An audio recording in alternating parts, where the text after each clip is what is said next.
How's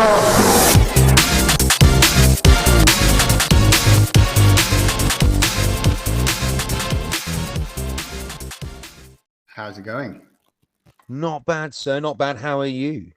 Pretty good, pretty good. I have a little bit of coffee liqueur in my coffee. Coffee liqueur in the coffee. Mm. So it just tastes of coffee.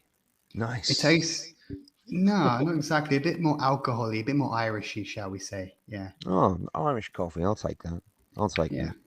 that. Well, I'm currently drinking Diet Coke because it's all I have in the kitchen at the minute. I didn't even But know I that still will. existed. I will. Oh well, it's Coke Light here, but I still call it Diet Coke. But I might put a splash of vodka in. Shall I You have a should do it. splash of? I should do that, shouldn't I? Why haven't we? Why didn't we establish this sooner? You know, drinking podcast. So, Craig, we had a bit of a dispute on what we were going to do, I guess, for this next episode. We thought 70s, we thought a few things, a few suggestions floating about, which I think we will get round to eventually.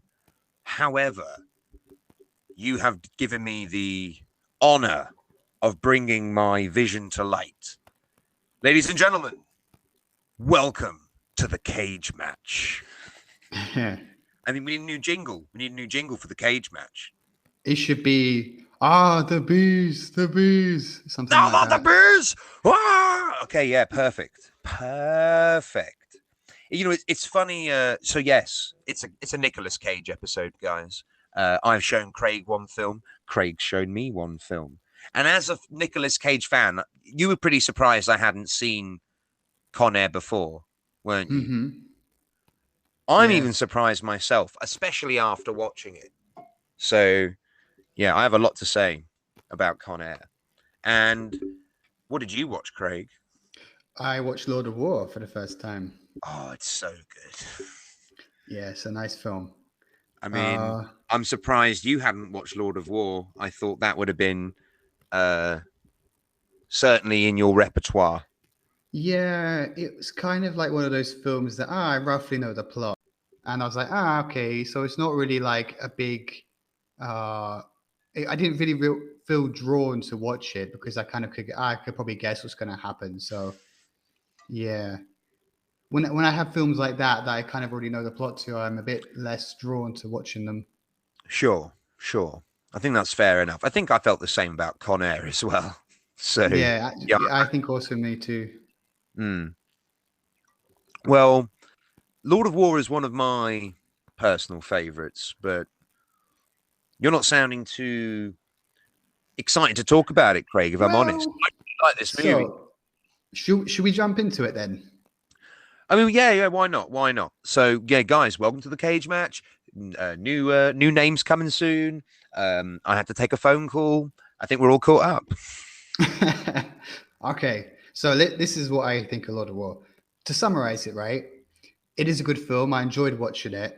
But I feel that it could have been, it was quite Hollywoody for that time, the early mid 2000s, I think. So you have that element to it. They have a certain formula, Hollywood formula, that they're going to kind of stick to when it comes to these kinds of stories. So that kind of a bit annoyed me at times because I wanted it to be a real story. But actually, I did look into it a bit. And so it's based mostly on a guy called, I think it was Victor Bout. Victor Bout, yes. Yeah, but it's not completely based on his life because actually people don't know much about his life. You look him up on Wikipedia, there's a lot of information that people just don't know about him. They don't even know where he was born. Well, actually, I think they do know where he was born, but they're not sure if he was Ukrainian or something else. There's some notes from like Mossad when he was working with the Israelis that maybe he was Israeli, Ukrainian, but they don't actually know. There's a lot of stuff not known about him. Interestingly enough, he's actually in the news recently because there's this prison swap happening potentially between that American basketball player.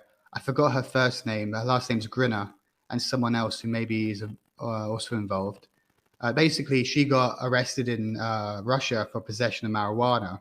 Right. And she's supposed to do like 7 years, but now they're asking to swap Victor Bout, who's in prison in America, for her. So that might happen. It's a bit interesting. are they going to do real life Con Air? Oh my Oh, yeah, god! really, really interesting. Oh my god, that would be brilliant.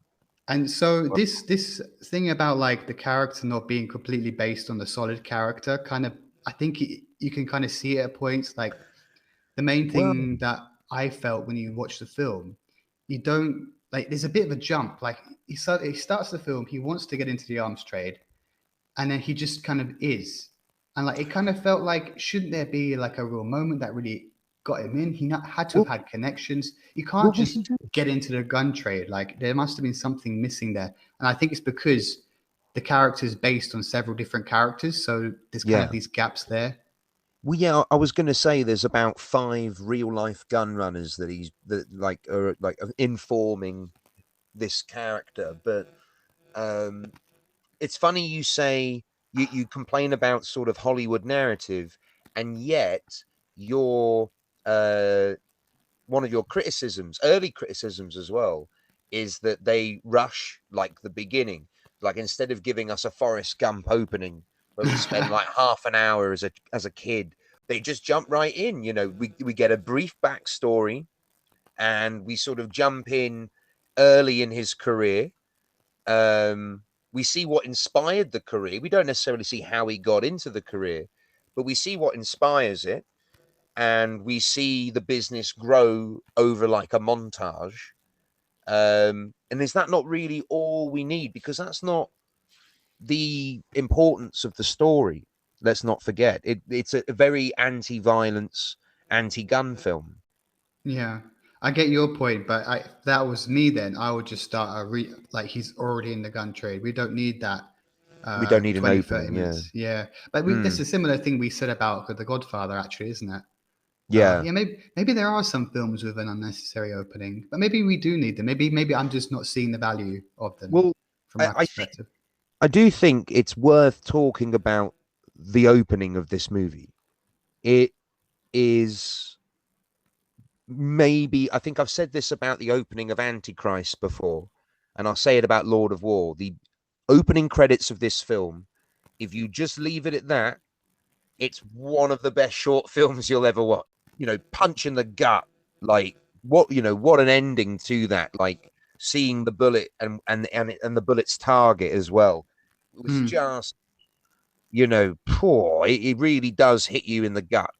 It's such a great opening to a film. Really, Yeah, it's the tone. Like what you're about to see is satirical, but it's not. It's not funny. It's real shit. Like, yeah, I really like the opening of this film.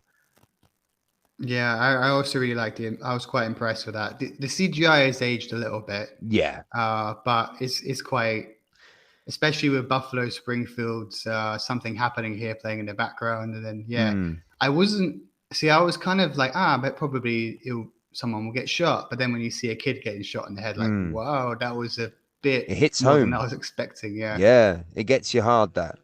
And I think the problem with the movie overall is that the beginning is so good and so poignant that it's really difficult to follow it.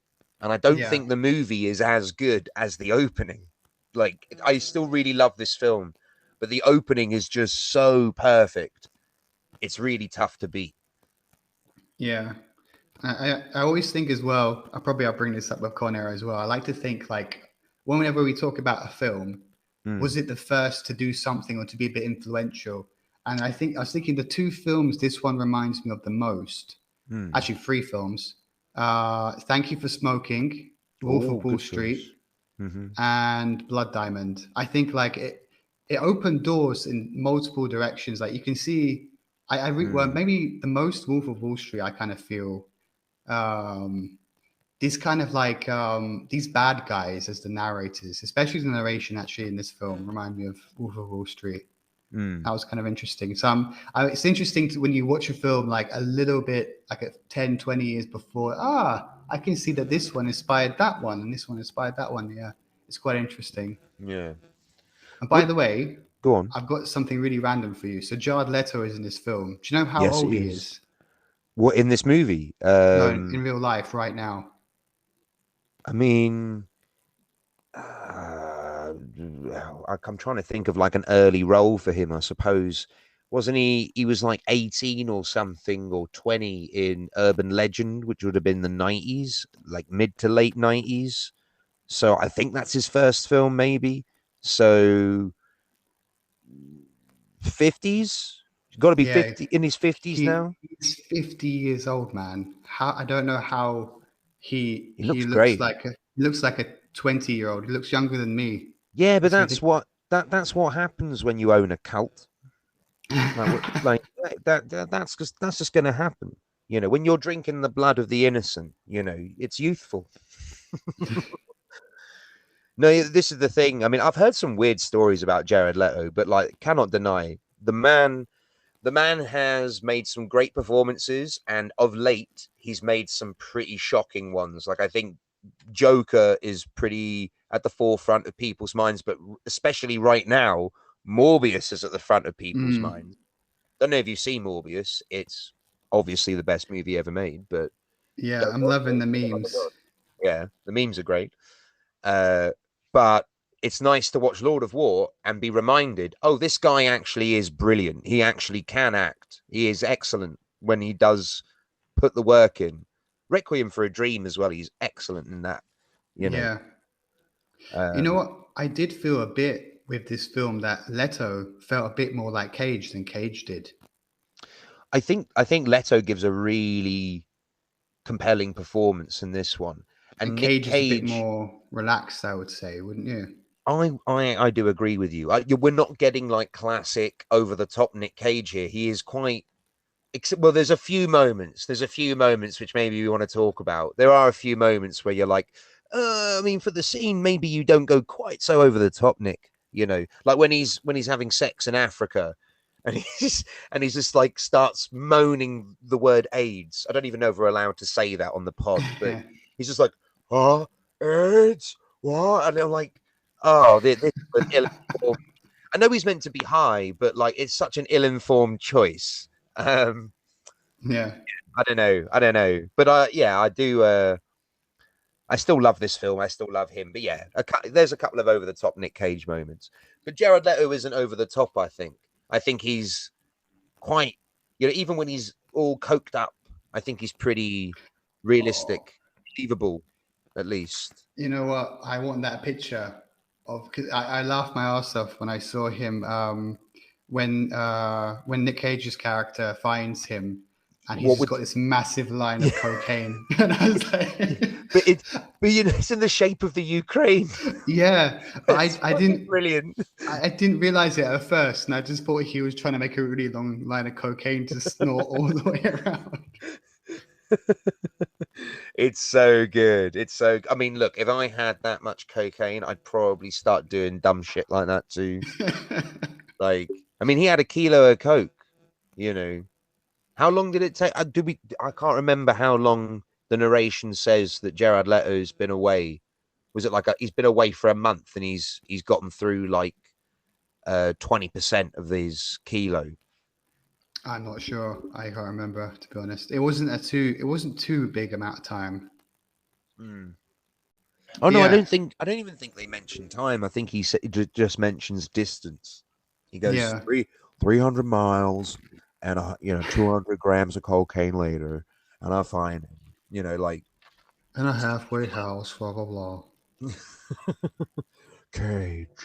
I mean, look, the thing is, Nick Cage's voice is not on point in this one. We will get to it though.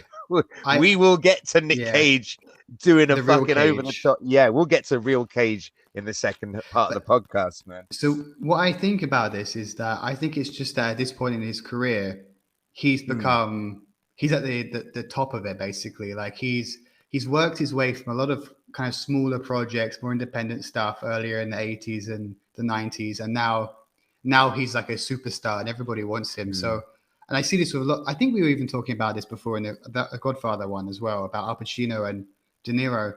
But I think when he gets to this point in fame, they kind of just okay, I don't even really have to act anymore. I'm just here, you know. So Well, I mean, look, I know that Nick Cage gets a bad rep. Um, I actually, I mean, look, we want to talk about Nick Cage. we should talk about Nick Cage like properly. Maybe we should talk about Nick Cage at the end. But like, I do think he is one of the greatest living actors of all time. Yeah. And that is a completely unironic opinion. I really do think this. It's just I'm going to have to convince you, I reckon, or I have to convince someone because I don't think many people agree with that. But yeah, but I don't think this is one of his great performances, but it is one of his great movies. Yeah. Interestingly enough, Ethan Hawke, was it a couple of years ago, by the way, who's also in this film. He is. I had forgotten. Yeah. He, I think he said a couple of years ago that he thinks that Nicolas Cage is the best living actor. Like he's comparable to Marlon Brando in the sense that he does it for the art. He enjoys being an actor. Like that's why he's in so many random films. Like people say sometimes that in one film he like it's garbage, the next film it's like wow, it's amazing. But like for him it's just he likes to act. You know, he doesn't really. I don't think he really thinks on that way. It's as you say, he does it for the art of it. You know, it's an art form for him. And like, I mean, was Ethan Hawke in an interview for this? I want to look this up because fair play to Ethan Hawke. Yeah, this was a couple of years ago, a few years Well, ago, maybe 3, 4. I couldn't agree with him more. I really do believe that Nick Cage, you know, he approaches it as an art. We will get into this though. We will get into this. But yeah, he definitely is one of the all-time greats, in my opinion, as well as Ethan Hawke. And if Ethan Hawke says it, then it should be true. Yeah. By the way, should we talk a little bit about the plot? Right. So, well, what exactly would we call the plot? I would try and. Well, no, actually, you tell me what you think the plot is, since it's you've not seen it before. I don't want to spoil the plot for you if you still haven't caught it. So basically, we're explaining the plot 20 minutes in, by the way. I know, yeah. It's basically a guy who's based on several different gun runners, how he basically made his money, mostly in Africa. But basically, by the way, some of this is based on true stuff because I know that some of this stuff happened. Like, I feel like it's mostly the Soviet Union, right? Yeah. It's mostly the Soviet Union, and then when he gets into the African trade, things take a turn. Well, what he's really done is he's found the sellers and the buyers and put them together because at this time, it wasn't just the Soviet Union. It was all like the whole Eastern Europe that had been preparing for this Cold War for decades, and then nothing happens. They have all these guns. So like and then corruption is rampant. No one's getting paid. The whole country, all these countries basically collapsing. And so, yeah, he's basically taking the weapons out of these countries and taking them to the conflicts in Africa, of which there were many. That's pretty much the gist of the story, and he becomes very rich doing it. Yeah. Yeah, that's if you want the shorthand of the story. I mean, that's basically it. But obviously, like the love interest is quite integral as well, like both thematically and in terms of Nicolas Cage's conflict as a character, his family. You know, that's really the root of all conflict. Although he manufactured that family with his drug trade anyway, so it was. It's like an irony. His family is sort of like an ultimate irony on his life. Kind of interesting. But I will say, I looked into a bit of trivia, and there's a sequence. I'm sure you remember. There's a sequence where they changed the name of a boat while Ethan Hawke. I think this is the first time we see Ethan Hawke's character, and up until this point, everything's going really well, right? And then it's apparently meant to be really bad luck to change the name of a boat mid-voyage. And after they change the name of the boat, all of Nick Cage's luck runs dry, is a reading of the film. But I have never heard this, that it's bad luck to change the name of a boat. But it doesn't surprise me. It wouldn't surprise me if I met a sailor and he was like, yeah, you never do that. Terrible omen, Nat. Terrible omen. Do you know the other bit of trivia about the film? Go on. Have you got something? I remember reading this in a Cracked article a long time ago. So you remember the scene with all the tanks lined up? Yeah, I think I know what you're about to say. Yeah. So basically, those are real tanks that they Yeah. filmed for this scene. And before they could film that, they had to call up NATO to say, we're just filming something. We're not going to start a war or something like that, which is a pretty insane thing to have to do. Hmm. It is crazy. It is mental. But You would there are. think it'd be cheaper to get a prop. Yeah, actually, I also read something about that as well. I think on Wikipedia that in some scenes it was easier to film with real guns than it was with prop guns, That's something like that. mental. Yeah, That's crazy. That's crazy. I think That's it's probably. that's why what the problem is with guns. They're too cheap. Even more expensive. Come on, guys. Shape up, America. Come on. I told you the same thing that happened with the film Tenet, right? About the plane. Yeah, yeah. Um, You told me this. Go on. yes. Go on. So It's a great story, audience. You must hear this. there's apparently there is a scene in Tenet where a plane crashes into a building. It's like it's taxiing, like it's not flying, it's just on the ground, and I think it just gets turned towards this building and crashes into it. And apparently, it was cheaper to do it with a real plane than to do it with CGI. So they Mental. just bought a plane and just blew it up, basically, which is really crazy to think that we're at that point with CGI. Not that you can always Mm. tell. Yeah, it is mental. Tenet is great. I think we should do an episode on Tenet at some point. Yeah, It's such a good one. I But got let's mixed get. feelings on that one. But yeah, I've go on. got very strong positive feelings on that one. I love it. So going back to Lord of War, did you know the US would not bankroll the film? Yeah, I They had heard to that get as well. foreign funding. Too Yeah. many, but they did manage to film it still there. It's just, yeah, money, I guess. Mm, Too much involvement in the arms trade. I think they're still the number this one is it. exporter of weapons.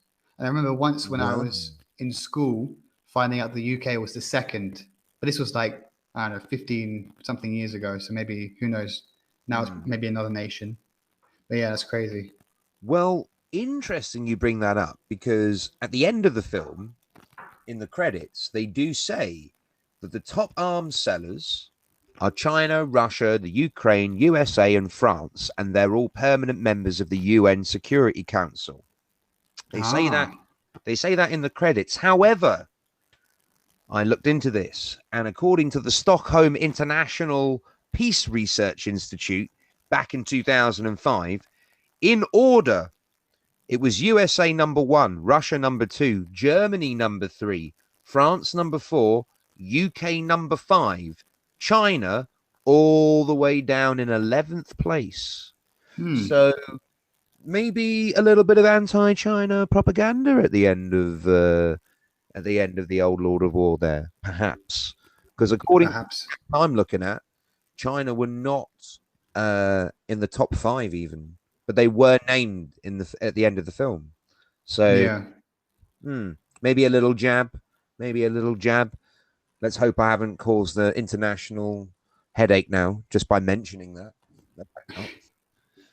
Um, I want to talk about the director because I think Hmm. he's had a very, very strange career. Um, and I don't, do you know who directed Lord of War? I've never this guy Andrew Nichol, but I've never heard of him Yeah. before.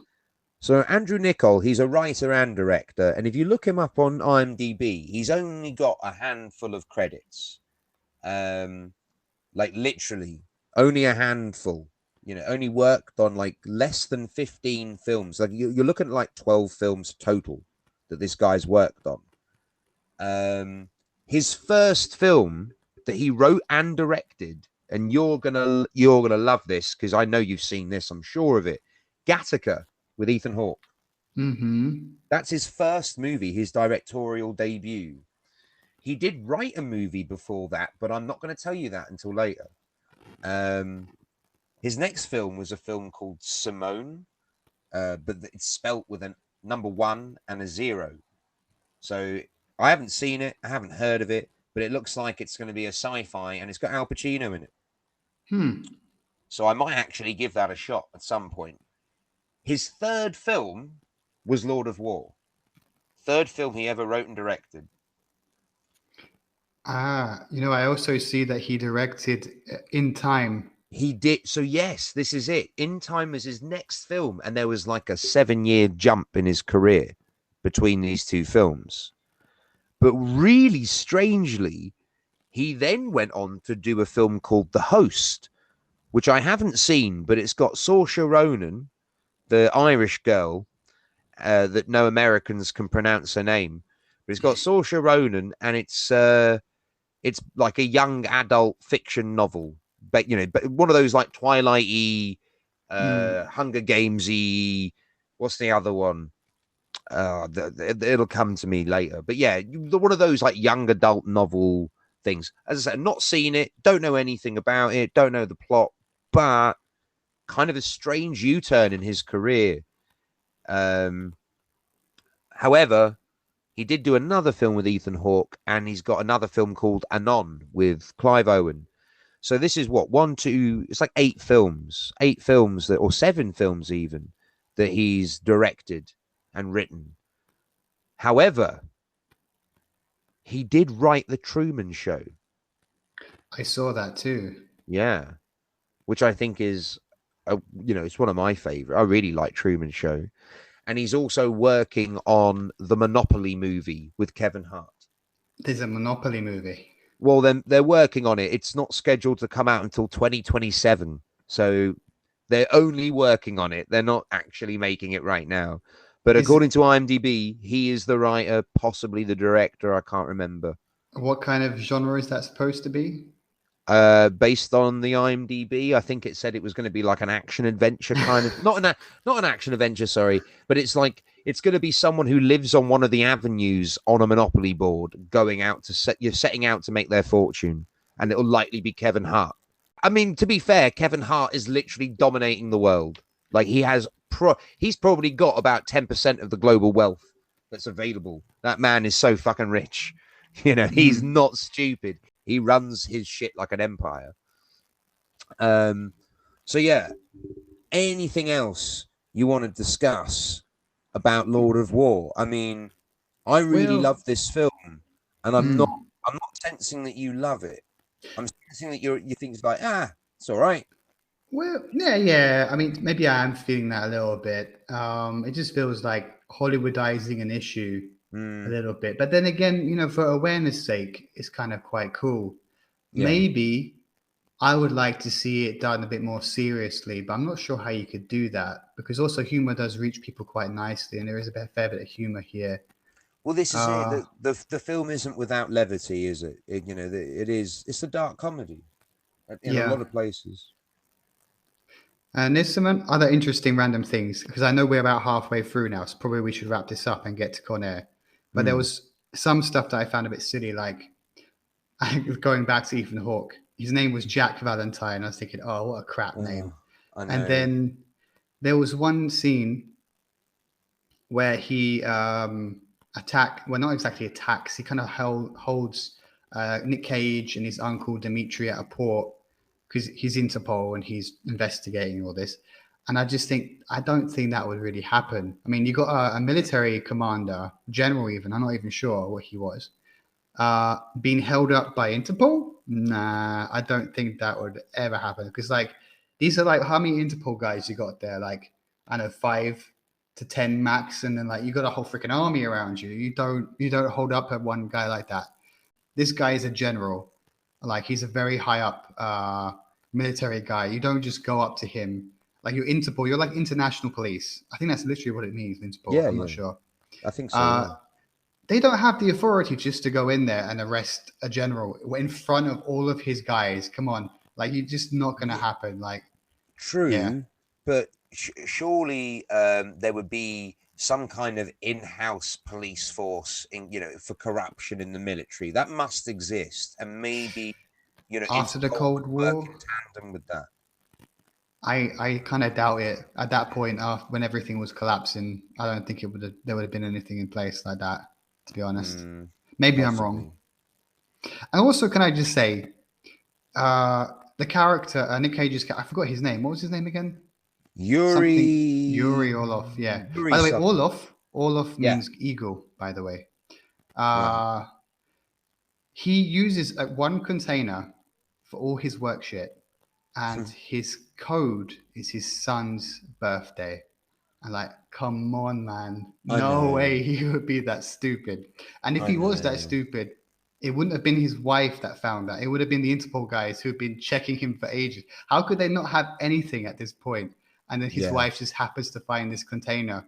And oh, there it is. Oh yeah, my son is here. Oh, maybe it's my son's birthday. And then she gets in and sees, come on. It just seemed a bit stupid for me. Yeah. Yeah, I agree. I agree.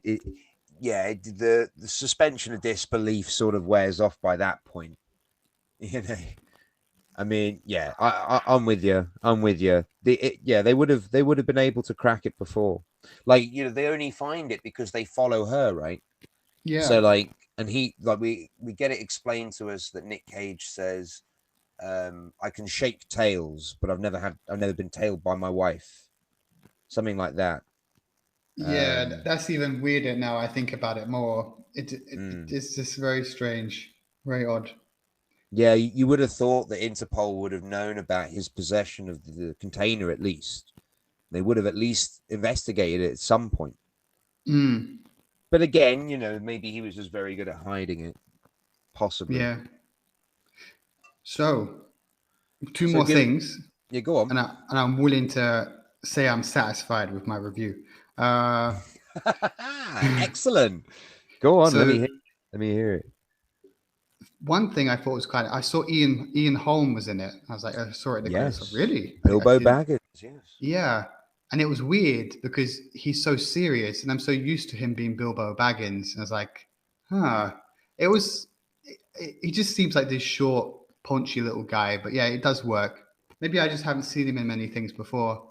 And then the It's final hard note I not will to say, shake Bilbo Baggins, isn't it? It's really difficult not to see Bilbo. he just has that whole embodiment of Bilbo Baggins. He physically looks like he should be a hobbit. Yeah, he does. Uh, He is a and hobbit. yeah. And then the last thing I wanted to say is the father and the son, the president and his son. Actually, it's another thing as well that I wanted to say. I'm sorry, I'm squishing all this in. It's all good. It's all good. The president and his son don't look like father and son. And like, I was like, they look almost the same age. And then also, like Cage and Leto kept saying brother to each other. How are you doing, brother? You know, stuff like this. It's like they have to, and like I understand at the beginning of the film, they're establishing that they're brothers. But then like several other points throughout the film, you don't need to do it. You know, we already know that they're brothers, unless you're doing it for the viewers who are halfway through the film. Like, who are those guys? What's their You relationship? you know what? But I mean, look, maybe I'm just sort of like racially profiling, but I think I just assumed that to call each other brother may have been some kind of like Eastern European, you know, kind of sign of respect to each other. Like that was sort of my. I didn't sort of read too hard into it. I didn't think it was them smashing me over the head with them. Oh, by the way, they are brothers. They may not look alike. They may not be remotely the same age. Like he's clearly in his 50s. He's clearly in his 30s. So they might not remotely be in the same age bracket. But maybe you're right. Maybe it's literally just bad storytelling. It's possible. It wouldn't surprise me.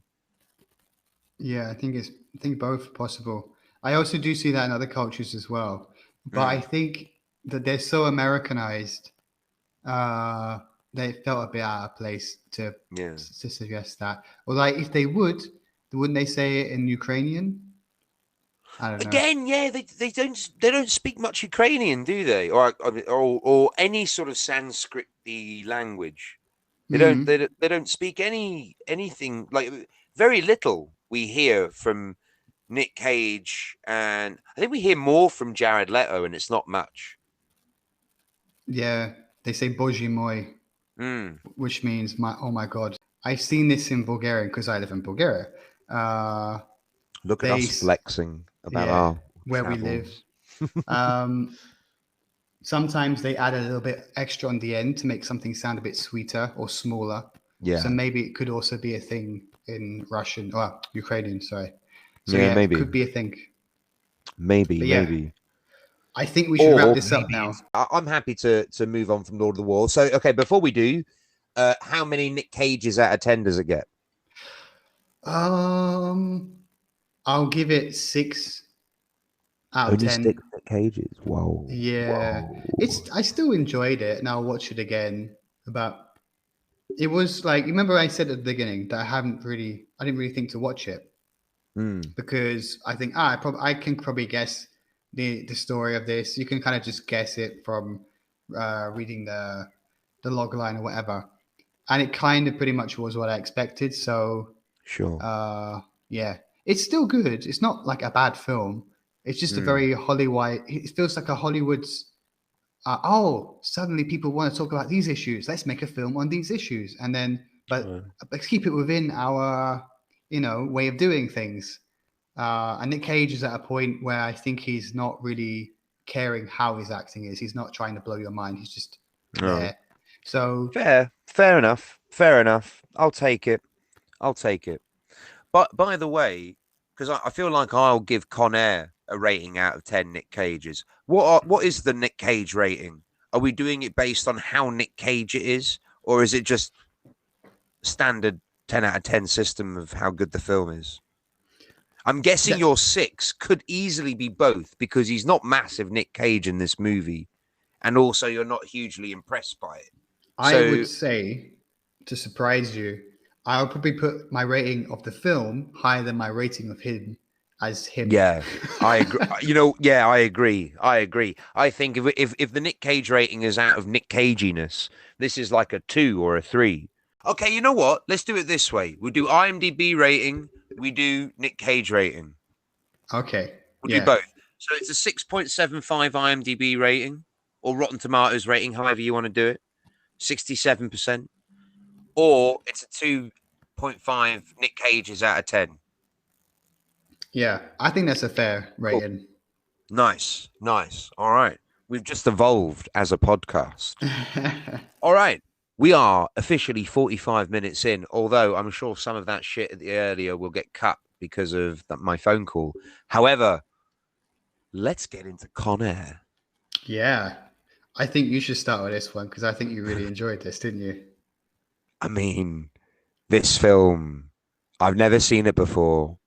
And I think for all the reasons that I enjoyed it and hated it at the same time, they're all the same reasons I hadn't watched the film up until now. I knew it was going to be cheesy as fuck. I knew the acting was over the top. I knew that half the actors in this movie are embarrassed to even be involved in the making of this movie. So, yeah, I mean, is it a good movie? Fuck no. It's terrible. It's so bad. Oh my God. How bad can a movie be? But is it fun? Is it 90s fun, cheese? Exactly the sort of thing you might want to watch from time to time? 100%. I totally get why people love this movie. I kind of love it too. And I'm kind of embarrassed that I love this movie as well. But I really, really like this film. But I also really hated it. There are so many moments where I'm like, I wish this film was shorter. I do wish the film was shorter. and But, yet you watched it twice. well, for the podcast, man, for the podcast, I watched it twice. Once without taking notes, once with taking notes. And my notes are way more extensive than they were in Lord of War. Way more. Mm. So, you know. I'll tell you one thing. I started writing notes, but Mm. as I get closer to the bottom of my notes, it just became me writing down lines that people said that I just thought was silly. Yeah, me too. Exactly the same. Well, I mean, look, I've got a lot of stuff down, but yeah, I've got a lot of the lines. Some of the lines are. I mean, look. Okay, do you want to explain the plot to Con Air, and Yeah. we'll just get into what I thought. Yeah, we should explain it quickly. So Mm. basically, Nick Cage's character, I think his last name is Poe. Yeah, He's Cameron Poe, yeah. He's like a ranger or something. He's something in the army, and he goes to see his girlfriend, or who I think, although they weren't married, I'm not sure, but she's pregnant and they're going to have a kid. And they're at a bar, And by the way, I've started explaining this thing. I need to explain something so stupid. I didn't find it okay. First of all, the cheesiness of the music when they go and see each other. It's like, what You the? know, I you was you not expecting you it to be you like that. you have not even been able to get through the I can't even synopsis explain the whole before you have film. to fucking complain about this Yeah. movie. So yeah, there's a super I cheesy mean, scene. well, that song was written for the movie. Really? Yeah, yeah. Diane, what's her name? Diane something. Yeah, what's it called? How Do I Live? How Do I Live? That was written for this movie. I have trouble understanding why that was necessary. Or at least this new version was re-recorded for the movie. I don't know. I heard it was it got nominated for Oscars for this movie, as if it Really? was like best original song. Yeah, it Because got nominated. I also saw that they got nominated for worst soundtrack for something as well for for this film. for the same song. It got nominated for best song at the Oscars and worst song at the Razzies. It got. I know that isn't that mental. Isn't that mental? What an achievement that is. That is pretty good. That's the most. That's the biggest achievement that anyone's achieved on this particular podcast and the two films we've discussed. That's the most polarizing that we've heard. Yeah, isn't it just? I did not know this was a song from Con Air. I thought this was just a nice little love song that I grew up with. No, Con Air. Didn't know. It's a very weird background. So yeah, then a bunch of I don't know, they're fishermen or something, some drunken guys at the bar where his wife is working. Yeah, I also found this very weird because I don't know. I've never been to America. I don't know a massive amount of American people, but I feel that in the US, people are a lot more respectful for those who are in the army, especially because I think Cameron, Nick Cage's character, has just come back, I think, from Operation Desert Storm in Iraq, which was in the 90s or something. And I think they're they'll be more respectful, but one guy wants to basically get with his wife, and obviously he's not going to stand for that. And so that whole scene I felt very weird. And then, funnily enough, before you carry on, we did mention in Godfather and the after the credits and Lord of War, but opening scenes that are unnecessary. You easily could have opened this film with Nick Cage in prison, writing letters to his daughter, and we find out that he's coming out of prison after a 10-year stint. You didn't need this opening sequence at all. It's not important. You could have just said it and then, boom, carry on with the movie. Yeah, totally.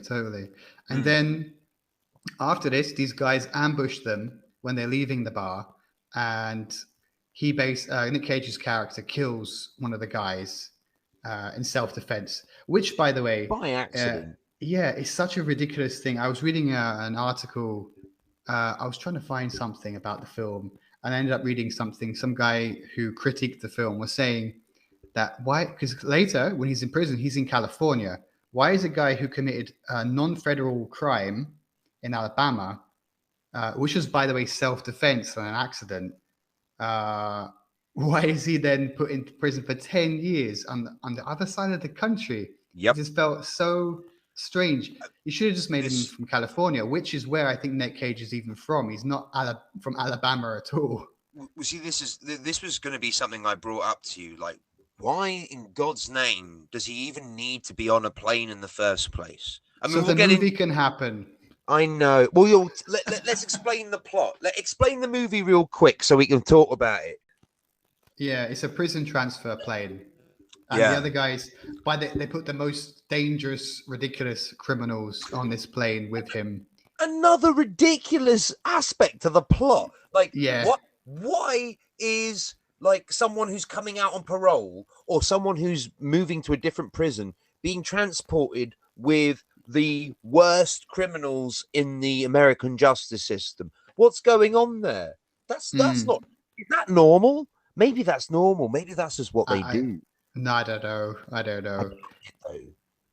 Yeah, by their own private plane if they were as bad as John Malkovich's character, Cyrus the Virus.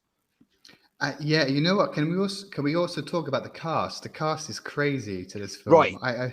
Okay, let's get into the cast. So, plot line: gets on a plane, horrible people, Plane gets and the story hijacked. unfolds.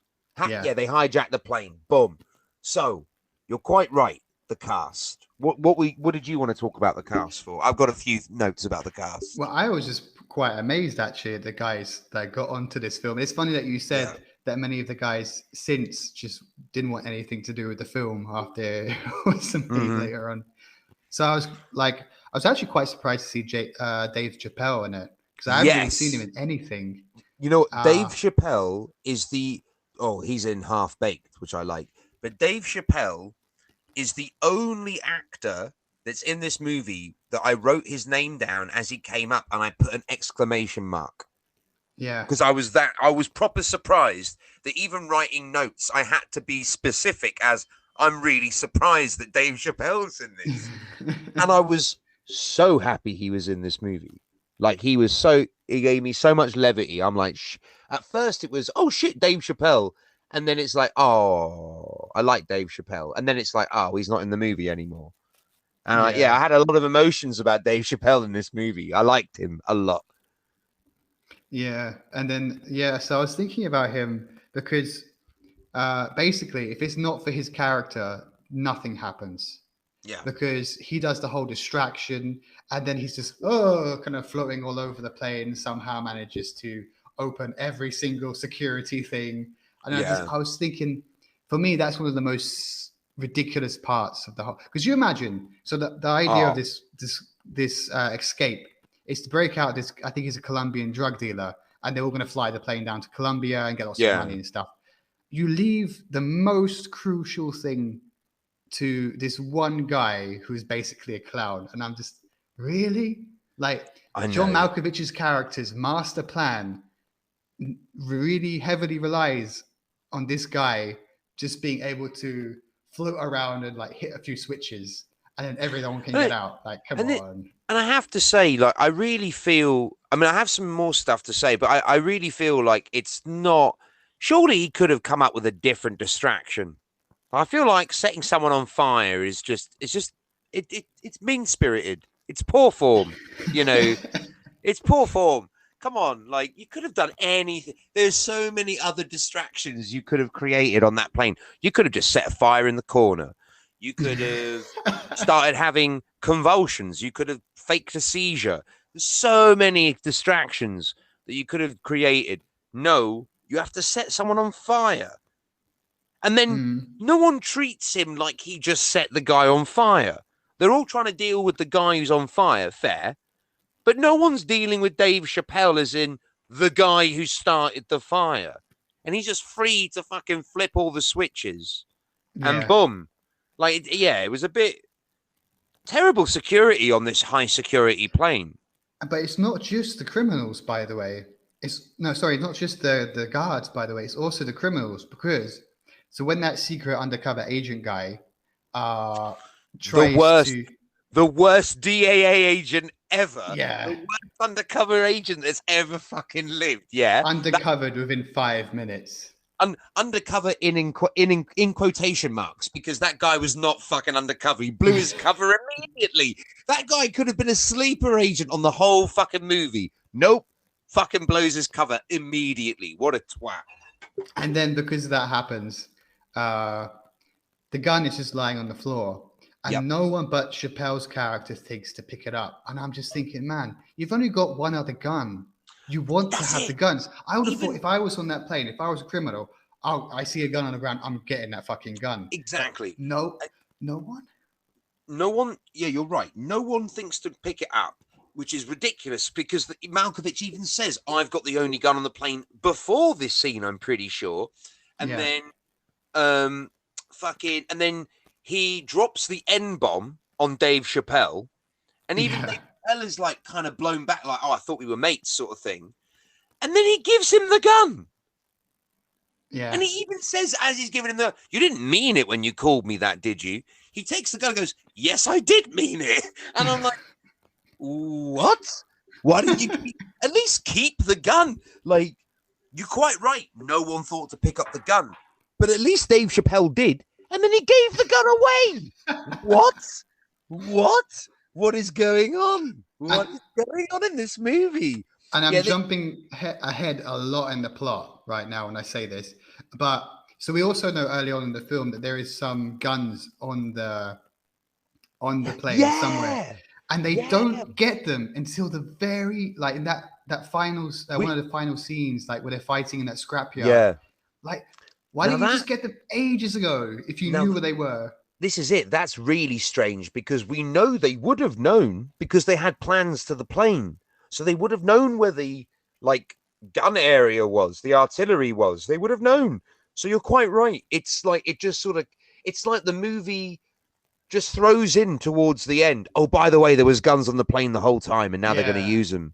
And it's like, wait, hang on a minute. But there was only one gun like the whole movie. The whole movie or two guns, but the whole movie, and then all of a sudden they've got fucking rocket launchers, they've got fucking everything, they've got automatic machine guns. Like, what? This movie can't even keep track of its own logic. Like, it's fucking mental, this movie. But yeah, going back to the cast, I love that you brought up the cast because the note that I wrote down, it was like a 90s action movie top trumps because they're also like telling you who the characters are as they're being introduced, and you're like, this is literally we're getting stats, we're getting actors, we're getting like great action heroes, and then Steve Buscemi just turns up later in the movie. You know, it's literally like 90s top trumps. And I was thinking as I was watching the movie, I was thinking to myself, this is what Suicide Squad would have been if Suicide Squad was remotely good. Like if there was any redeeming features of Suicide Squad, it would have just done Con Air if it was smart. But it didn't. It tried to be its own thing and it failed miserably. Luckily, I haven't seen that yet. Oh, maybe we should watch Suicide Squad. It's terrible. The first one anyway. You shouldn't have said that. I was hoping that you'd seen it because I don't want to watch it again. It's fucking horrible. Maybe we should watch it because it's that bad. We'd have so much to say. But Cole Meany's in this movie. Yeah, I was also really surprised to see him in this. Right? And like for those of you in the audience who don't know, Cole Meany is an Irish actor who is quite well known to me and Craig and other British citizens. We have seen him in many things. I think the most recent thing I saw him in was It's Always Sunny in Philadelphia. He pops up in that. So, really? Yeah, I won't tell you who he is. I don't want to spoil it for you. But let's just say he's in an episode called The Gang Go to Ireland, I think. Yeah, I heard there was one. I've seen a couple of clips, but I didn't see that he was in it. Yeah, he's in it. He's in it. He's quite an important character too. But yeah, Cole Meany's in it. Malkovich, I mean, I think Malkovich is the big personality in this movie. So can we save Malkovich after we go through everyone? Okay. Or at least of note. Because the only one mention with Cole Meany as well. I don't know. When I find out that a character is not American, like the actor, I was like, I need to hear you slip up. And like sometimes I do with British actors, Australian, New Zealand. Sometimes even if I'm lucky, a Canadian actor might slip up. It's harder for them because their accents more like Americans. But I was like, there was one bit where Cole Meany is shouting. It's like, I hear you're Irish. Hang on a minute. Irishness. Just one moment. I feel like his Irish accent was present the entire performance. Yeah, but like I only heard an Irishman the whole movie. Serious. Maybe, but I thought that there was one point where he was shouting. It's like that you cannot like. I think there is a degree where you can kind of say a little bit Irish, but maybe it's still kind of more American. But then there was one point where he was shouting, and it's like you're not even doing an American accent now. You're just shouting in Irish. Mm-hmm. Sorry, at this halfway juncture, Craig, I'm making a new vodka, so you should have a new drink as well. I do have vodka in my fridge, but I can't get to it without dropping everything. Okay, fair enough. Well, I know I'm doing everything one-handed because I'm holding a microphone. So I should have just brought vodka to my laptop, but that's what I did. That's what I did. I think you can hear me opening bottles and shit. Like, everything's happening right now. I've got a podcast in one hand and I've got boozing in the other. It's all going on now. Sure. So, let me mention one name. John Cusack. Yeah. I really don't like this guy. Like, everything. I don't think I've seen him in anything that I'm like the guy. I don't mean to be mean. I'm sure he's a nice guy, but like he's got a really punchable face, and like fuck, I just can't handle him. He really fucking grates on me, and like Miles Teller. I feel like Miles Teller looks just like John Cusack. I thought they were related. I thought this must be his son. When I saw Whiplash, I was like, that's got to be John Cusack's kid, and they're not remotely related. And they both have the same punchable face, like the exact same facial structure. And it's so punchable. I fucking hate. But, you know, he's not that bad in this movie, I guess. Yeah, I mean... He's annoying to me, though. You're not going to watch the film for him, most likely, are you? No. Okay. He's doing a very John Cusack role. It feels like, that feels like him. Yeah, it's very John Cusack, but he still doesn't feel right as an Interpol agent. Or what is he? I think he was an air marshal. Yeah, he's an air marshal. He doesn't feel right, like, charging people around. I suppose Cole Meany does point him out on that, like, he shouldn't be doing this shit. And then he turns out to be the right guy for the job. Fucking hate John Cusack in this movie. I hate him in most movies. But one guy, so we mentioned Ving Rhames, I think, earlier. Yeah, Ving Rhames is in this movie, and he is just being Ving Rhames, and it's great. I think he's perfect as he is. He's very... The man does looks like a badass. You don't fuck with him, basically. He's got the right look. He's got the right demeanor. Great. I do also like, there was one point where Cage asked him, why are you doing this? Like, because like he's known as kind of a political figure. Yeah. And he doesn't actually explain it. But he kind of says that, when we get to Colombia, he'll be in charge. Yeah. And I was like, I kind of like that they put that line in there, because like I was thinking, like, when they took over, this doesn't make sense for him. Yeah, I just felt it was necessary. Otherwise, it would have been completely out of character for him Dude, who is in this movie that really took me off guard besides Dave Chappelle? Dave Chappelle was the most surprising, but who was in this movie but Danny Trejo? Yeah, Danny Trejo. And look, I'm not being funny, but how the fuck did his career survive this character? Like, most people who play a character really nasty, they can only play nasty guys. And Danny Trejo has not only come out the other side smelling the roses, women find him incredibly attractive. He gets leading man roles. He gets supporting character roles. Like, the man can basically chameleonize himself in any kind of Mexican role, or let's say Latin American role. He's always popping up as the Latin American tough guy, but he can play good guy. He can play bad guy. This film, he is as bad as they get. Johnny 23, Danny Trejo is as disgusting as they get in this movie, and his career did not take a hit at all. Wow. Wow. I'm on it. That was the most surprising thing for me. That when I'm seeing how nasty he is, I'm like, I honestly don't think he would ever be able to be in a movie again after this. Like, you look at the guy, the fucking coked up guy in Die Hard, who grasses up John McClane to the Germans. That guy never fucking acted again because everyone fucking hated him so much in Die Hard because he played it so brilliantly, and like, everyone hated him, genuinely hated him, so he never got to fucking work ever again. Do you know what I mean? Like, and in England, you see like these guys in soap operas playing abusive characters, and then they can't get acting work anywhere else because people can't separate the character from the actor. Do you know what I mean? So I was very surprised how nasty Danny Trejo was in this movie, and has still managed to retain a solid career. There is a bit of charm about him. I don't know how to put it, basically, but there is In some this charm. film? In this Yeah. film?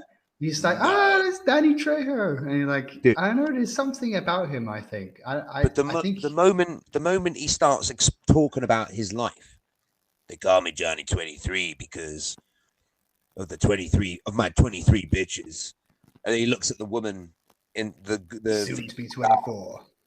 Yeah, Johnny 24. They call me Johnny 20. So I'm doing it in American accent. Sorry, I can't do a Danny Trejo, but they call me Johnny 600. If they knew the truth, fucking. And then John Malkovich's character doesn't have the same ring to it. Something like that. Well, let's get into John Malkovich. But can we, before we get to John Malkovich, because I know you want to talk about him last, can we also talk about Steve Buscemi? I mean, what is there to talk about? He is literally playing himself, and he is not remotely scary in this movie. No. And they play him up to be super scary, and he's completely underutilized. And then when you think he is going to go dark, he becomes a teddy bear, and he gets a happy ending. That's how cheesy this movie is. A cannibal serial killer gets a happy ending. That's how cheesy it is. I don't understand what was going on there. My theory is that they probably had something very dark happen to him, probably in the original script. And maybe it was a bit too dark. So they thought, okay, we've got to change this. And then they just made it like this, and it became a bit, I don't know, really weird. Because the scene, the possibility of what could have happened to that little kid is quite scary. But then it's like something happened and he's fixed. Like he was missing something. And then why does he get a happy ending? Why does he get a happy ending? I know, it's so strange. And like, I was watching an interview with Malkovich years ago, and I remember him saying he hated working on Con Air so much because every day the script changed. So, and because I remember him saying it was down to like, he didn't know who he was playing, or he didn't know who everyone else was, so he just didn't know what he was doing half the time. So if that's true, and to be fair, I think you can see it in the movie. But if we can go off what John Malkovich is saying, it was being rewritten every day, then I think that it explains the guns just showing up at the end. It explains why Steve Buscemi's character gets a happy ending, because they probably looked at the dailies and they were like, oh, Steve Buscemi's like likable. Even though he's a cannibal serial killer who literally says that he wore a child's head as a hat. Yeah. However, he gets a happy ending. Yeah. Really strange. Really strange. Everybody needs a second chance. Well, that's the criminal justice system for you. So let's chat Malkovich. Yeah. This guy is massive, and then tiny, and then massive again. This guy is like the bipolar actor. He's mental in this movie. Like at one point he's going mental, killing everyone. What the fuck? And then Nick Cage says one fucking thing, and then he's like, "Oh, good work, man. Good, very good work. Very good work. I don't know you, but very good work." I feel like he wants to suck Nick Cage off in this movie, man. This guy, he tosses and turns over his opinions on a whim, or at least not his opinions, but it's just his demeanor. First, he's very Malkovich, and then when Nick Cage does something nice, he's just a normal guy going, "Good work. Oh yeah, nice, man. Well done. Oh yeah, good job. Yeah, boom." But then everyone else sees him full on Malkovich. "Yes, I'm going to kill you." Like, what the? I find Malkovich strange but brilliant at the same time. Ham as fuck. Very, very hammy. I remember there's even one point that I wrote down in my notes that he goes, "What is going on?" Like he's very, I was waiting for such a Malkovich line. On here, what is going on? Oh, I love Malkovich, boy. It's fucking insane. Yeah. he says when they take over the plane, the first really bad line, which is also kind of strangely satisfying because Malkovich is great. He says, "The next wings you see will be the flies buzzing over your rotting corpse." And I'm like, what? What? Who thinks to say that? Of all the say, what? Just because you're on a fucking plane. Oh, 90s script writing, I tell you. It's fun, but ridiculous. But yeah, we get the DEA agent that blows his cover. I don't think we need to say much about that. It was a fucking waste of time, that scene. You may have not had that guy in the movie because you didn't cast a notable actor and you didn't give the guy anything to fucking do. So just such a waste of time. I feel like it only really brings into like the DEA in. It gives you a reason for them to know the DEA are after them. But then why are the DEA after them? They're all fucking murderers. Are they? There's one guy later in the film that's a drug guy that gets on in the middle of the film, gets on the plane in the middle of the film. But at the beginning of the film, there's no one. Yeah. Is there anyone associated with drugs? I was gonna bring this up. So they do actually explain this really early on in the film, but they talk through it so quickly that you don't really understand what's going on.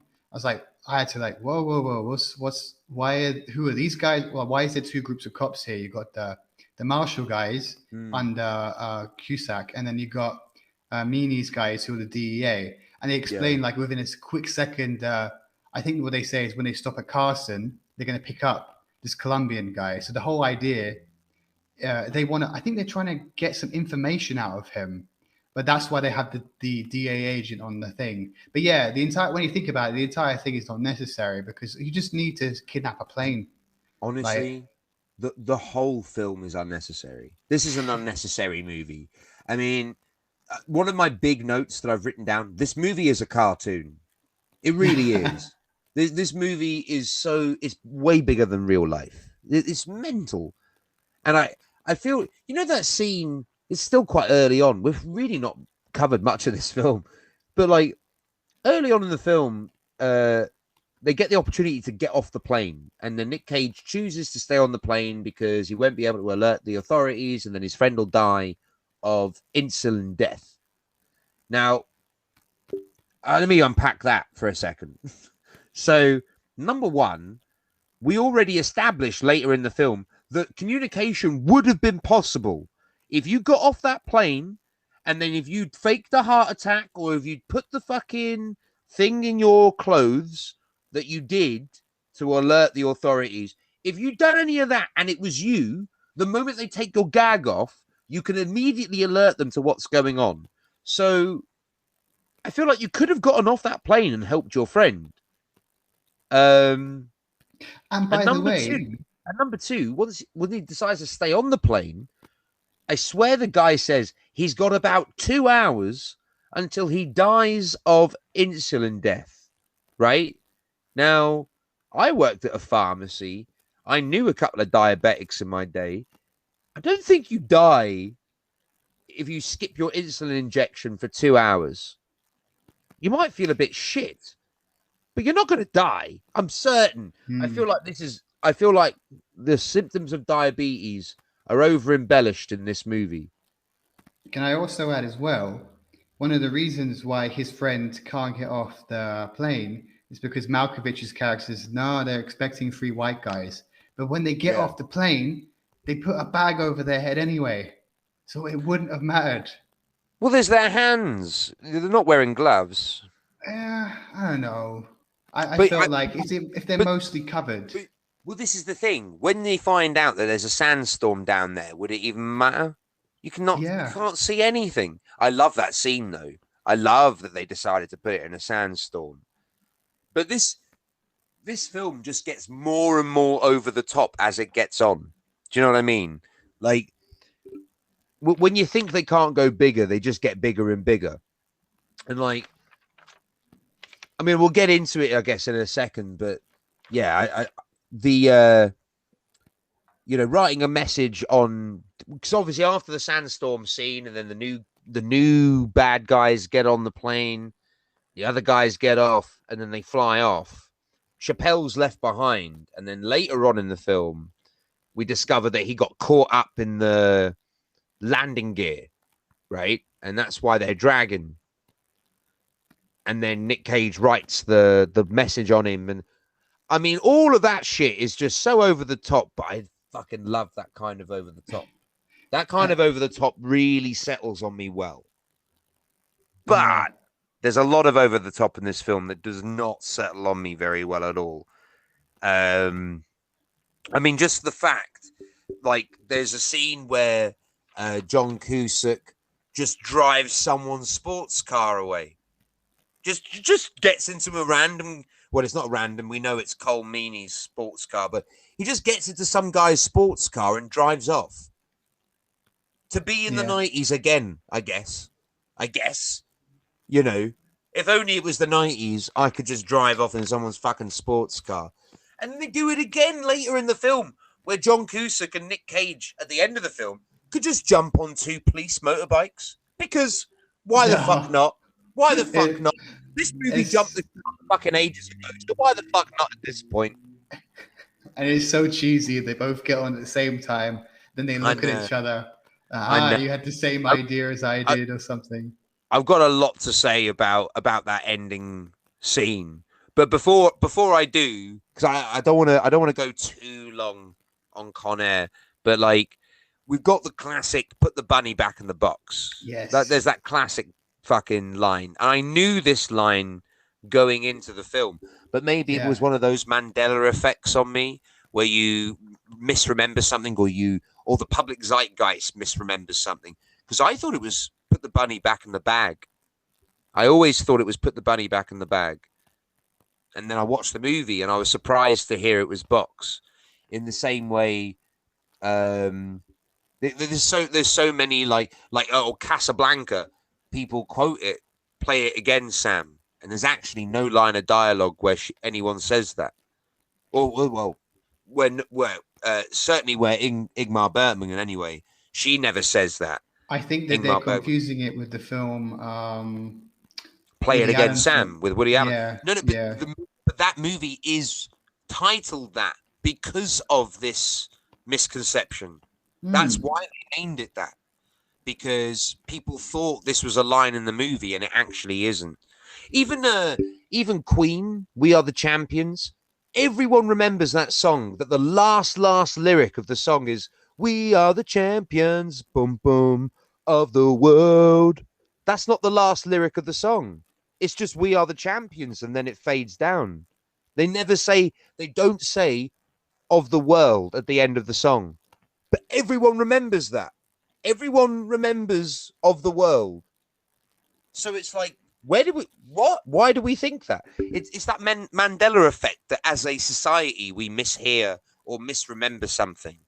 And maybe this "put the bunny back in the box, put the bunny back in the bag" is my Mandela effect. Maybe.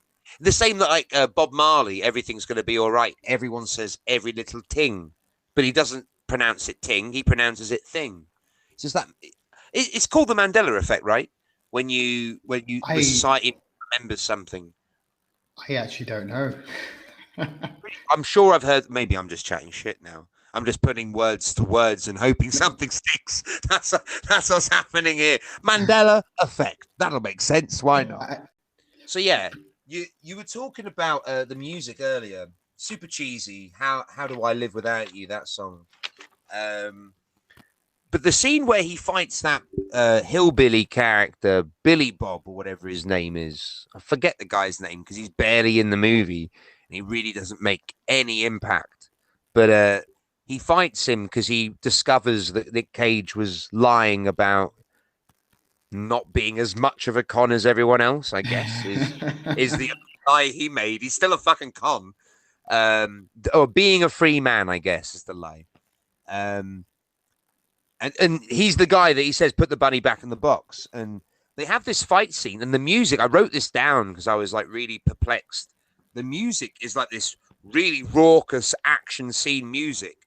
But then you watch the actual fight, and it's so low down the ceiling that they're literally fighting basically on their knuckles, like they can barely stand up, and they're just rolling around grunting. And this action music makes it sound like they're having this crazy action scene, and it's just two guys crouching and grunting. That's really all it was. Like, it was weird. I found it the most unclimactic fight scene I've ever seen in my life. Even though There's he got impaled. How did he get impaled? He could barely stand up straight. Oh, there's also one bit where Cage does some weird thing with his ass and pushes him up against the wall. Did you see that as well? fucking weird fight scene, man. So weird. Like, come on. Like, by this point, John Woo had already come to America. Jackie Chan had already come to America. There's no excuse for action scenes like this anymore. That was mental. That was mental. I don't understand. I don't get that fight scene at all. It was just a fight scene for the sake of having a fight scene. You know, I'm back to Go that on. line. I said, put the bunny back in the box. I was thinking, Cage, just imagine him reading the script. And it's like, that's it. That's the line. This film is for me. Sign me up. Should we talk about maybe the worst line in this movie? There are so many to pick from. Oh, I've fucking. It's not so many to pick from. There is one clear winner as the worst line in this movie. I'll see if you can figure it out, or you can just ask me what it is. I'll tell you what the correct answer is. Tell me the character who says it, and I'll see if I can figure it out. It's two characters sharing the same line. Or sharing 50% of the line each.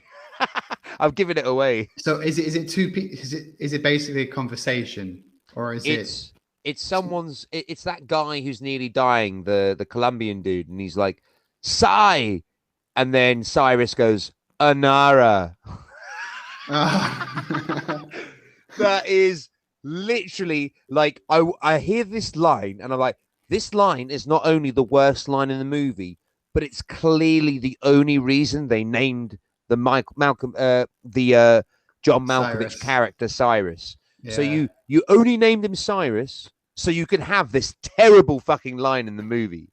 I fucking hated it.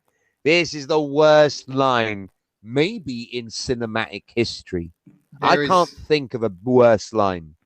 Sai Anara. Boom. What? That's mental. It's mental. It's literally insane that someone wrote that down and thought it was a good idea. That's crazy. That's insanity. Yeah. There's Although, also... Yeah, go on. There's one other point where the guy who's dying of his insulin being missing, actually, he gets shot later on. I know. Can we talk about that for a second? Yeah, he goes, for some random reason, it doesn't feel natural.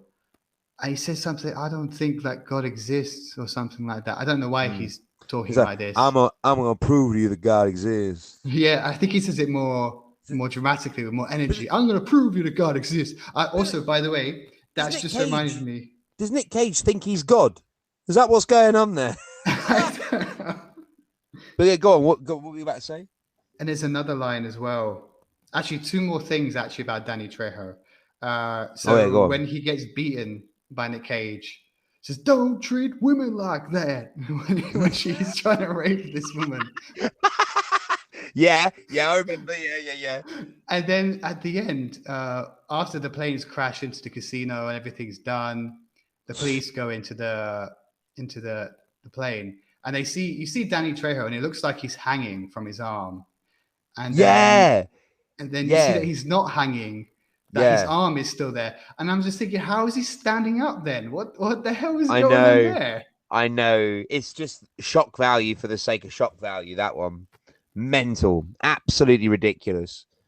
I think that whole Johnny 23, Johnny 24 thing is just fucking awful. I think he's my least favorite character. I love Danny Trejo. I fucking hate him in this movie. I hate what his character stands for. I hate his performance because he's realistic in the role. Fucking, I don't understand how he got a career after this movie. I really Well, don't. thinking about that, there are a lot of guys actually who in the 90s, I'm not saying that Danny Trejo is a rapist, I don't think he is, but there were He guys was in in, prison, but yeah, I he don't think was he in was a prison. rapist. No, but like, for example, Mike Tyson went to prison for rape. And also But he also, Tupac. yeah, but you know what? Mike Tyson also bit a motherfucker's ear off. Yeah, but So still, people. nothing surprises me about that man. Nothing. True, true, but there's still a fair amount of people who look up to them Yeah, true. despite these things. So I think Mm, maybe that lends a bit. I think sure. back in the 90s, it was a bit more admissible. I don't know, people, but now A today, little bit back if you then, yeah. feel if you did that today, if you made Danny Trejo a rapist in a film now and you played it that well, I think people would feel a bit awkward about it. Yeah, I think so too. You will. My modern sensibilities couldn't take it. That's for sure. Yeah. Do you want to? I want to just mention because we were talking about lines. Best line of the movie, or at least one of my favorite lines in the movie, is when he's like he meets John Cusack for the first time, and they have to be quiet, and they're pointing the guns at each other, and then he's like, "Can you do that for me?" And John Cusack's like, "Okay, cool, I can do that for you, but what are you going to do for me?" And Nick Cage just looks at me, he's like, "I'm gonna save the fucking day." I'm like, that's the kind of Nick Cage I wanted to see the whole movie. But I will get into Nick Cage in a minute. I've got so many notes that I'm just skimming over. There's a lot of Dutch angles in that final sequence, that final action sequence, which to today's standards, we know Dutch angles is a very cheap way of making your movie seem more authentic, which has basically been killed since what's his name, Battlefield Earth, where John Travolta basically made the whole Oh, movie in Dutch angle, and now this it's is like, okay, that. people know that it's fucking cheap. This is that angle where you kind of film a bit from below from a character, right? A little bit below, and then on a tilt, on an angle, Yeah, and yeah, like this is if you use it sparingly, it does work. If you film an entire sequence or an entire, I mean, like Battlefield Earth, the whole movie is filmed like that, and it's horrible. In this movie, the action sequences, certainly with the driving, a lot of that is on Dutch angle. But you know, if you overuse it, it's jarring. It doesn't feel right. Can I just say one thing, right?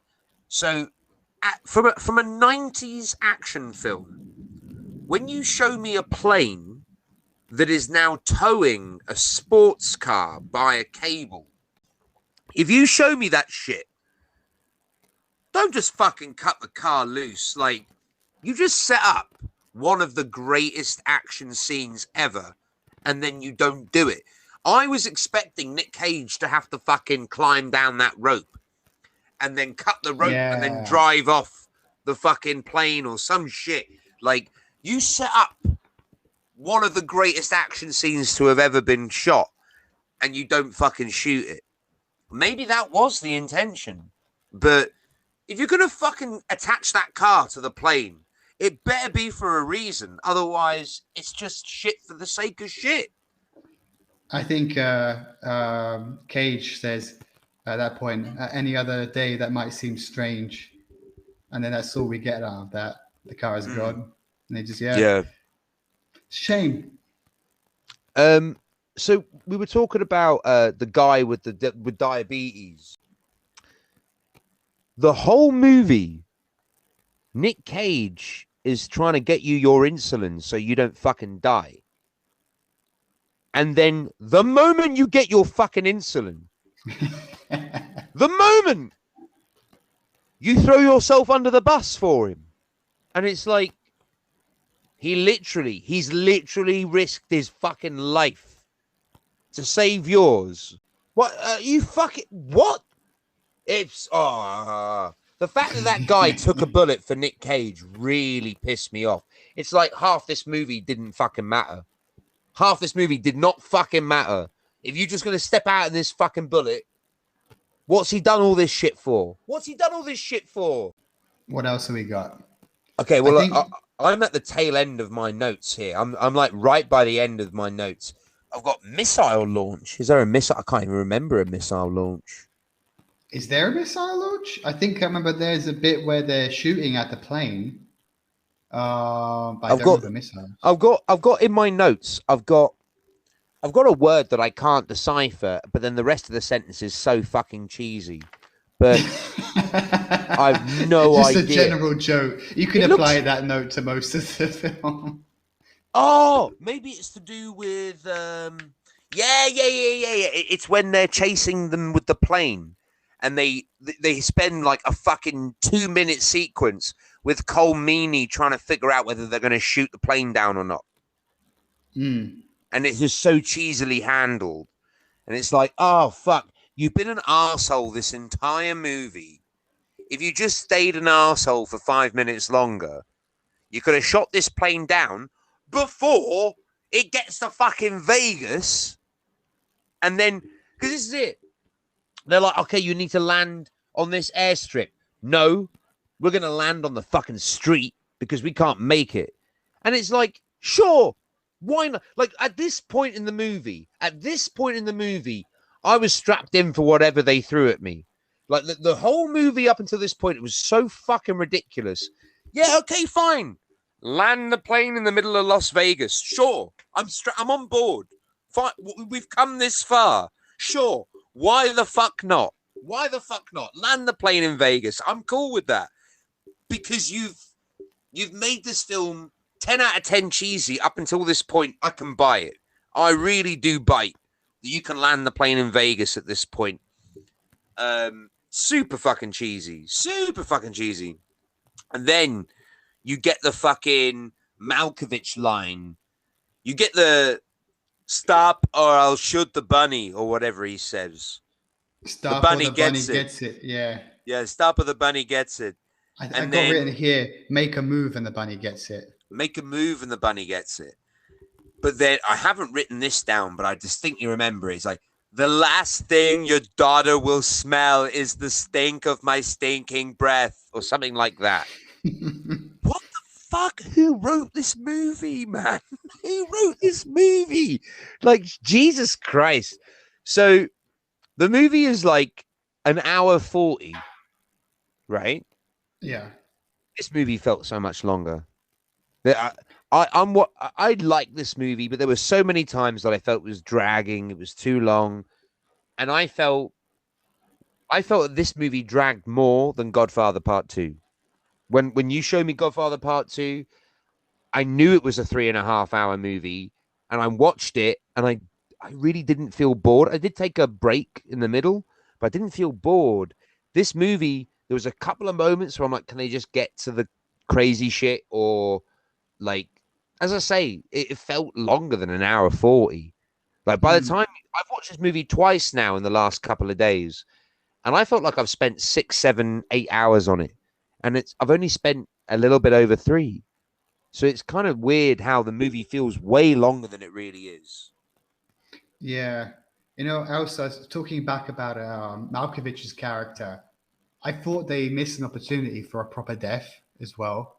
Because there's that, so towards the end of the film, he's on the top of like those ladders for a fire engine, and he smashes into some kind of like bridge between two buildings, and then he hits the power lines.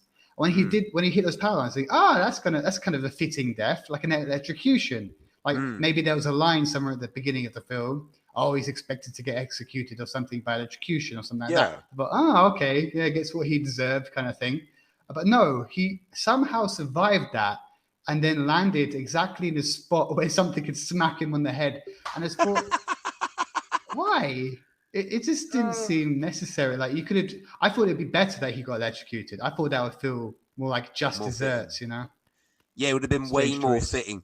Something tells me, again, because look, we know this film was subject to rewrites and daily rewrites. So something tells me the original script probably called for something more thematic. However, what the production company ended up going with was not. Like, this film just sort of exists, and it's such a shame because it's kind of a great idea. The idea of having convicts stuck on a plane together, perhaps taking control of the plane, or it doesn't even need to be taking control of the plane, but there's that Chain Gang movie with Tony Curtis and Sidney Poitier. I think that's from the 60s. Like, the idea of convicts having to cooperate to survive, it's not an original idea. But this whole idea of, taking over a plane, honestly, I think it's a great idea for an action film. And I like the film, but I don't think they utilized it enough, personally. Yeah. I think it could have been way better. Way better. I do think that this film was a big influence for Prison Break, the TV show. Oh, I really? think, yeah, I think because of the way they kind of fleshed out the different prisoners, each one has their own kind of story a little bit, and either obviously they're trying to break out of prison.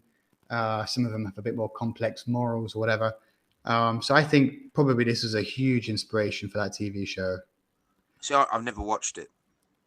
The first 2 seasons are good, then stop. Just pretend Right. there's no third, fourth, and fifth. Just 2 seasons, and that's enough. I That's can all do I'll that. say. I can do that. Maybe we can do an episode on Prison Break. I can do 2 seasons. Mate, yeah. But actually, no, I'm just looking now at the director. Simon West is an English guy, by the way, Oh, from yeah. Hertfordshire, funny enough. Oh, And I used to live there. yeah, that's where I grew up as well. And he actually was involved in quite a lot of stuff. Con Air, I think, is his first film, funny enough, Oh, fair talking play. about this kind of stuff. He also was the producer of Black Hawk Down, one of the producers. Oh, He was in, there are similarities in tone on that, to be fair. yeah, but Black Hawk Down is a way better film. Hands down, way better. Yeah. He was also a director of Expendables 2. And Okay. Now, that makes sense. he's showing his hand a bit now. Yeah, and he also directed Laura Croft Tomb Raider, his third film. Okay, yeah, so he's not a great director then. He likes his actiony stuff, obviously. He likes his cheesy action specifically.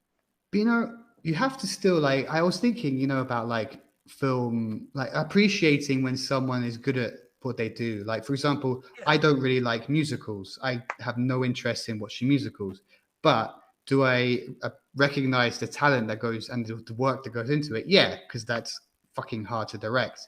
So in the same way, even though cheesy action films, there's so much we can discuss about the stupidity of them, we just have with Con Air. You have to also appreciate, well, when it's done well. Even if the film is shit, if the action is good, do you appreciate, there's a fair bit of there's some hard work going on there. People thought about things. You know what I mean? So, yeah, in my defense of action-y directors. Well, I mean, look, if you want to talk action, I've got 1,001 movies to suggest to you over this. For sure.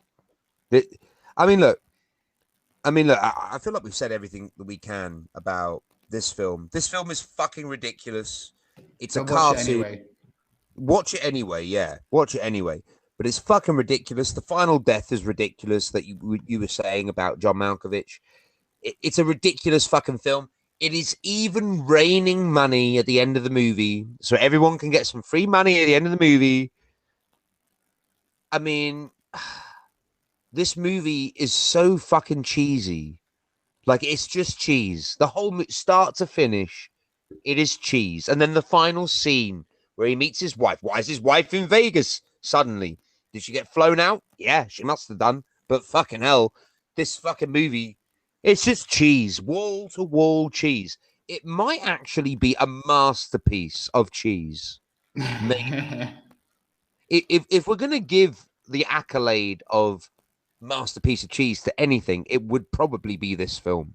This is a very cheesy film, but also satisfying in its cheese, which is kind of crazy. I'm sure people must have hated this movie when it first came out. I'm sure. But I love it. I really loved it. But I also really fucking hated it. Yeah. No, it's I wouldn't say my level of hate is as high as yours. But yeah, it's a very stupid film. It's fucking ridiculous. I think it's an abomination to cinema. However, However, it is somehow satisfying. It is somehow enjoyable. Yeah, I think. Yeah, I was gonna say like for you, you get annoyed when you see these little things, but for me, it's like for fuck's sake, I just find it funny, and like Yeah. it's quite. Yeah, it's should we rate it actually? Out of 10 Nick Cages. Oh, okay. Well, we need to talk about Nick Cage really quickly before we give it this rating. We've avoided talking about Nick Cage. So very, very quickly, Nick Cage ain't great in this. Yeah, maybe he's not. I mean, I think maybe he's a bit like he is in Lord of War. He's not really giving it Yeah, his fullest. I agree. But I I agree. will say, I'm really surprised at how little I loved his performance in this, especially when it's considered one of Nick Cage's great 90s shit films. I really didn't love, well, his like 90s action trinity of this Face Off, which is one of my favorites of all time, and The Rock, which I've never seen. I've not seen The Rock. If you want to watch The Rock, that's okay, have you that's a seen that? good one. Yes, that's a good Okay. film. That's a So fun one. next episode, The Rock and Vampire's Kiss. There's your Yeah. next episode. All right, cool. Locked in. Viewers at home, that's your homework. But this is the thing. Like, I don't understand why this film is heralded as a great Nick Cage film when his performance in this is quite uninspired. I felt literally everyone else gives a bigger performance than Nick Cage in this movie. Nick Cage I is so small in this film. I think he's trying to do a different type of over the top, and it's an action, a physical over the top. Because have you noticed how ripped he is in this film? Like he's Yeah, in pretty good shape. So I he's think great. that he was. I'm going to be a new type of exaggerated. I don't know. Like he's trying to be this like an action star, crazy crap instead of like just acting like a crazy person in every film. Yeah. I don't know. I suppose the problem with this episode, Nick Cage isn't as over the top as he normally is. Well, this is the thing though. We're looking at films that we haven't seen, so we've already probably seen the cagiest Cage films. Thank you for giving me an excuse to watch Con Air. I will finally give it a rating. It will get 6 Nick Cages out of 10, but my IMDb rating, I think maybe 6.5. But I think that's Ooh.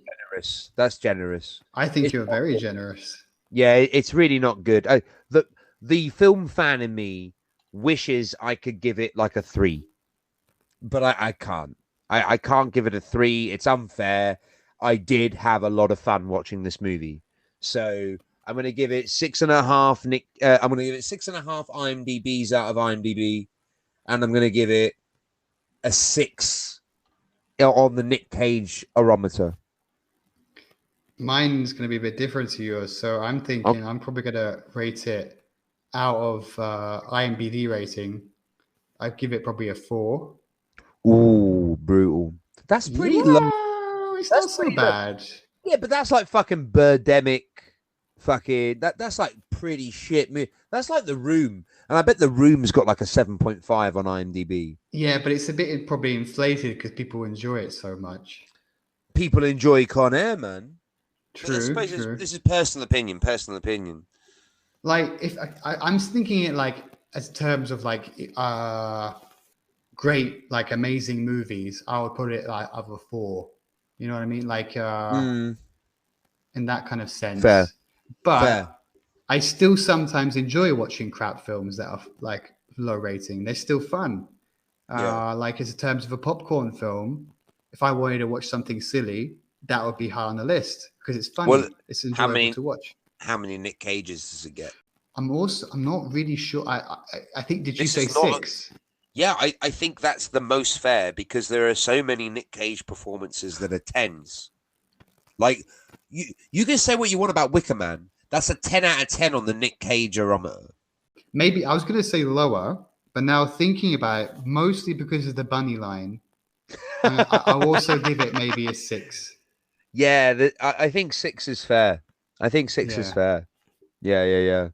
Man, it's been a fucking pleasure talking Nick Cage with you, and we will do it again next week. Yeah. All right, dude. All right. Till next All right. time.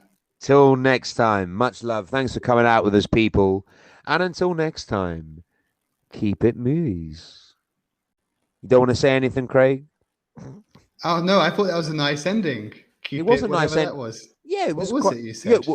whatever that was. Hang on a minute. I said keep it movies, and you're happy on that, and you don't even know what I'm fucking saying. I I thought thought you you wanted said to. Well, no.